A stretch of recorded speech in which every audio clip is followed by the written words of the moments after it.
بسم اللہ الرحمن الرحیم۔ السلام علیکم ورحمۃ اللہ وبرکاتہ۔ امید ہے تمام طلباء و طالبات خیریت سے ہوں گے۔ آج اسلامیات کے لیکچر میں ہم اسلام کا سیاسی نظام، اس کا تیسرا پارٹ اور جو ہمارا سلیبس ہے اس کے آخری لیکچر پڑھیں گے۔ ہم اسلامی ریاست کے بارے میں اور اسلامی سیاست کے بارے میں پڑھ رہے تھے۔ اس سے پہلے ہم نے اسلام اور اشتراکیت کے درمیان فرق پڑھا تھا، اور اسلام اور تھیوکریسی کے درمیان ہم نے فرق پڑھا تھا۔ آج کے لیکچر میں ہم اسلامی سیاست کی جو خصوصیات ہیں ان میں سے ایک یہ ہے کہ یہ فلاحی ریاست ہوتی ہے، معلم اور داعی ریاست ہوتی ہے، اور اسی طرح اسلامی تصور قومیت کیا ہے، اور اسلام کے اندر خارجہ پالیسی کے بنیادی اصول کیا ہیں، ان کے بارے میں ہم پڑھیں گے۔ سب سے پہلے فلاحی ریاست۔ فلاحی ریاست جو ہے، دیکھیں اسلام کے اندر جو سیاست ہے، حکومت ہے، اس کا صرف یہ کام نہیں ہے کہ امر بالمعروف اور نہی عن المنکر کرتی رہے، یعنی نیکیوں کا حکم کرے اور برائیوں سے روکتی رہے۔ صرف اس کا یہ کام نہیں ہے، بلکہ وہ لوگوں کی فلاح و بہبود کے لیے بھی کام کرے گی، اور لوگوں کی یعنی مصلحتوں کو بھی اپنے مد نظر رکھے گی ایک حد تک، اور لوگوں کی فائدے کے لیے اپنی ریاست کو آگے لے کر جائے گی۔ اسی وجہ سے اسلامی ریاست کے اندر فقر و فاقہ کا کوئی شبہ نہیں ہے۔ ابتدائی دور کے اندر یہ صرف نظریہ ہمیں پیش نہیں کیا اسلام نے، بلکہ اس کا عملی جامہ بھی ابتدائی دور کے اندر ہمیں پیش کیا گیا۔ دیکھیں، جب آپ علیہ السلام آئے تو آپ علیہ السلام نے خود فقر سے بھی پناہ مانگی ہے، اور خود فرمایا کاد الفقر ان یکون کفرا، کہ قریب ہے کہ یہ فقر جو ہوتا ہے یہ کفر تک نہ لے جائے۔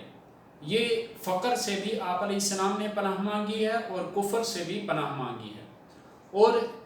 سیاست کے اندر، اپنی ریاست کے اندر تمام لوگوں کو برابر کا حق دیا ہے۔ اور اسی طرح بعض لوگ،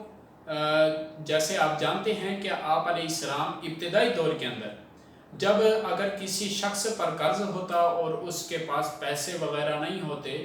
اور وہ فوت ہو جاتا اور اس پر قرض ہوتا، تو آپ علیہ السلام اس کا نماز جنازہ نہیں پڑھایا کرتے تھے۔ لیکن جب ایک ریاست قائم ہو گئی مدینے کی، تو اس کے بعد آپ علیہ السلام نے فرمایا تھا کہ السلطان ولی من لا ولی لہ، کہ جو حکمران ہوگا اسلامی ریاست کا، وہ ولی ہوگا اور سرپرست ہوگا اس شخص کا جس کا کوئی سرپرست نہیں۔ اسی وجہ سے آپ علیہ السلام پھر بعد میں نماز جنازہ بھی پڑھاتے تھے۔ اگر اس کے ذمہ کوئی قرض ہوتا اور اسے ادا کرنے والا کوئی نہ ہوتا، تو اس کا قرض بھی ریاست ہی ادا کرتی تھی، اور اسی طرح کوئی غریب ہوتا، فقیر ہوتا، تو اس کے لیے وظائف بھی جاری کیے جاتے تھے۔ اور اسی وجہ سے حضرت عمر رضی اللہ عنہ کے بارے میں مشہور ہے کہ وہ فرماتے تھے کہ اگر فرات کے کنارے پر ایک کتا بھوکا پیاسا مر گیا تو قیامت والے دن عمر جو ہے اس کے بارے میں جواب دہ ہوگا، اور اللہ تبارک و تعالیٰ اس کے بارے میں پوچھیں گے۔ یہ تو ہے فلاحی ریاست، اور اسی طرح معلم اور داعی ریاست بھی ہے۔ اور اسی طرح اسلام کی جو ریاست ہے اس کا کام یہ بھی ہے کہ وہ لوگوں کی تربیت کرے، لوگوں کی تربیت کے لیے ایسے کام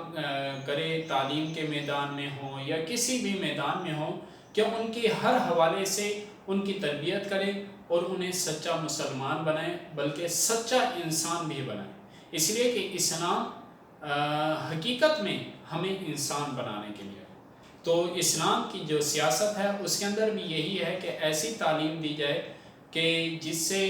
انسان حقیقت میں انسانیت کو سمجھے اور انسان بن جائے، اس کی اخلاقی تربیت کی جائے اور ہر حوالے سے اسے بلند کیا جائے۔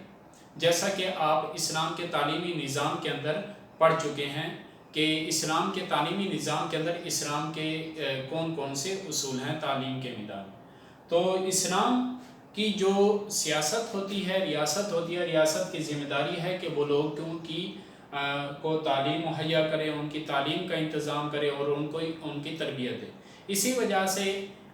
یعنی برطانیہ، یعنی انگریزوں کے ہندوستان آنے سے پہلے تک مسلمانوں میں تعلیم بالکل مفت دی جاتی تھی اور اخلاقی تربیت سب سے پہلے کی جاتی تھی، اور انہیں پہلے مسلمان اور اس کے بعد باقی چیزوں میں مہارت دلوائی جاتی تھی۔ اور تیسری یہ ہے کہ اسلامی تصور قومیت۔ اسلام جو ہے ایک قوم ہونے کا تصور پیش کرتا ہے۔ اسلام یہ نہیں کہتا کہ تمام مسلمان الگ الگ قوم ہیں، یعنی یہ فلاں قوم کا ہے، یہ فلاں قوم کا ہے، یہ بلوچ ہے، یہ پنجابی ہے، یہ سندھی ہے، یہ عرب ہے، یہ عجم ہے۔ اس طرح کی تفریق اسلام نہیں کرتا، بلکہ اسلام جو ہے تمام مسلمانوں کو ایک قوم، ملت واحدہ یعنی ایک قوم شمار کرتا ہے، کہ مسلمان تمام کے تمام ایک ہی قوم ہیں، اور ان کے درمیان مساوات اور تمام انسانوں کے لیے برابر کے قانون نافذ کرتا ہے۔ اسی وجہ سے ہمارے نبی صلی اللہ علیہ وسلم کے دور کے اندر جب ایک فاطمہ نامی خاتون نے چوری کی تو آپ علیہ السلام، اور اس کی چوری ثابت ہو گئی تو آپ علیہ السلام نے حکم جاری کیا اللہ تبارک و تعالیٰ کی کتاب کے مطابق اور قانون کے مطابق کہ اس کا ہاتھ کاٹ دیا جائے۔ جب اس کے ہاتھ کاٹنے کا وقت قریب آیا تو آپ علیہ السلام کے منہ بولے پوتے حضرت اسامہ بن زید نے سفارش کی اور کہا یا رسول اللہ آپ اسے معاف کر دیں، اس سے آپ اس کے بدلے میں فدیہ وغیرہ لے لیں، اس کا ہاتھ نہ کاٹا جائے۔ تو آپ علیہ السلام غصے میں ہو گئے اور آپ علیہ السلام نے فرمایا اگر آج محمد کی بیٹی فاطمہ بھی چوری کرتی تو خدا کی قسم اس کا بھی ہاتھ کاٹ دیتا۔ یعنی آپ علیہ السلام نے بتا دیا کہ اسلامی سیاست اور ریاست کے اندر قانون الگ الگ نہیں ہیں، بلکہ تمام انسانوں کے لیے قانون برابر ہے۔ یہ اسلام کا تصور قومیت ہے۔ اس کے بعد ہے خارجہ پالیسی کے بنیادی اصول۔ دیکھیں اسلام جس طرح اپنے وطن کو اپنی ریاست کے اندر رہنے والے لوگوں کے لیے مساوات کا قائل ہے اور ان سے اچھا رویہ اختیار کرتا ہے، ان کی تعلیم، تربیت، امر بالمعروف نہی عن المنکر ہر لحاظ سے انہیں